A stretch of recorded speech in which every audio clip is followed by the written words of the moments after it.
নমস্কার, 24 ঘন্টায় আপনাদের স্বাগত। দিনের বাছাই করা গুরুত্বপূর্ণ খবর নিয়ে শুরু করছি পেজ ওয়ান। আপনাদের সঙ্গে রয়েছে আমি অর্পিতা। আমি পিউ রয়েছে আজ আপনার সঙ্গে পেজ ওয়ানে।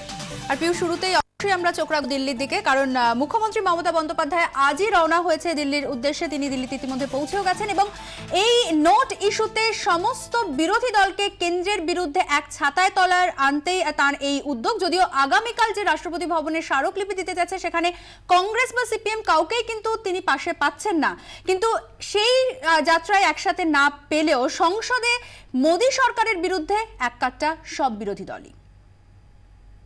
মঙ্গলবার সকালে দিল্লিতে কংগ্রেসের বৈঠক, দুপুরে বৈঠক সিপিএম পলিট ব্যুরো।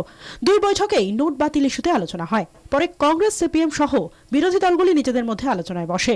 তৃণমূলের প্রতিনিধি হিসেবে ছিলেন নাদিমুল হক, কিন্তু সেই আলোচনার পরে গোলাম নবী আজাদ, সিতারাম ইয়েচুরিয়া জানিয়ে দিলেন তৃণমূলের সঙ্গে রাষ্ট্রপতি ভবনে তারা যাচ্ছেন না।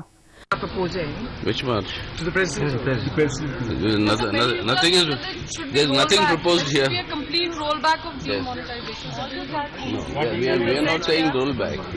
We are for fighting all these things, but not in the manner in which the government is going ahead implementing. There was a unanimous decision by everybody that to have march tomorrow is too early as an opposition party. We must have march maybe in due course of time, but not the first very day. First very day we need not to have. First we should have a discussion inside the house, inside both the houses of the parliament, and maybe if need be, then we will go to Rashtrapati Bhavan. আচমকা note বাতিলে মানুষের ভোগান্তি নিয়ে গোড়া থেকেই সরব Mamata Bandyopadhyay. Congress, CPM সহ অবিজেপি দলগুলিকে এই ইস্যুতে সব রকমভাবে পাশে পাওয়ার চেষ্টা করছেন তিনি। বুধবার দুপুর 1:30টায় রাষ্ট্রপতি প্রণব মুখোপাধ্যায়ের সঙ্গে দেখা করে নোট বাতিলের জেরে সাধারণ মানুষের সমস্যার কথা তাকে জানাবেন মমতা বন্দ্যোপাধ্যায়। তার সঙ্গেই রাষ্ট্রপতি ভবনে যাচ্ছেন অরবিন্দ কেজরিওয়াল, ওমর আবদুল্লাহ। মমতার সঙ্গে রাষ্ট্রপতি ভবনে যাচ্ছে শিবসেনাও। রাজনৈতিক মহল বলছে, মমতা বন্দ্যোপাধ্যায়ের আহ্বানে রাষ্ট্রপতি ভবনে গিয়ে মোদী বিরোধিতার ব্যাটন তার হাতে তুলে দিতে চাইল না কংগ্রেস, সিপিএম। তৃণমূলের মতো নোট বাতিলের সিদ্ধান্ত প্রত্যাহারের দাবি না করে এই সিদ্ধান্ত কার্যকর করার তারিখ পিছিয়ে দিতে বলছে সিপিএম। রাষ্ট্রপতির কাছে যাওয়ার আগে সংসদে মোদী সরকারের পরীক্ষা নিতে চাইছে কংগ্রেস। মমতা বন্দ্যোপাধ্যায়ের সঙ্গে রাইসিনা পাহাড়ে না গিয়ে এভাবেই নোট বাতিল ইস্যুতে কেন্দ্র বিরোধিতার স্বতন্ত্র অবস্থান বজায় রাখতে চাইছে তারা। রাজনৈতিক মহল বলছে, রাষ্ট্রপতি ভবনে না গিয়ে কংগ্রেস বুঝিয়ে দিল এখনো মমতা বন্দ্যোপাধ্যায়ের চেয়ে সিপিএম এর সঙ্গেই বেশি স্বচ্ছন্দ তারা। देखिए Congress CPM they are working together, they can, it is their freedom of choice. Congress and CPM can go अलग से भी जा सकता है, इसको पार्टी का प्रेरोगेटिव है, हमारा इसमें कोई एतराज नहीं है।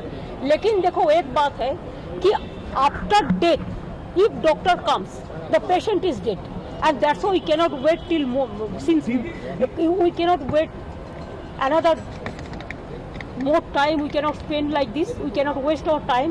রাজ্যের প্রধান প্রতিপক্ষ তৃণমূল, আর সেই তৃণমূল নেত্রী একযোগে আন্দোলনের আহ্বান জানানোয় আলিমুদ্দিন বিধান ভবনের নেতাদের অস্বস্তি বেড়েছিল।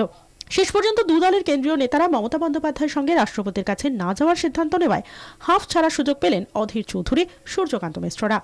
রাজনৈতিক মহল বলছে, কংগ্রেস, সিপিএম তার সঙ্গে রাষ্ট্রপতির কাছে না গেলেও সাধারণ মানুষের কাছে তাদের পাশে থাকার বার্তা দিতে মমতা বন্দ্যোপাধ্যায়ের অসুবিধা হবে না। বরং তিনি বলতে পারবেন মানুষের সমস্যায় চরম বিরোধীদের কাছে টানতেও কোনো ছুটপাট নেই তার। দিল্লি থেকে ক্যামেরায় নিশান্ত ত্রিপাঠীর সঙ্গে কমলিকা সেনগুপ্ত, 24 ঘন্টা।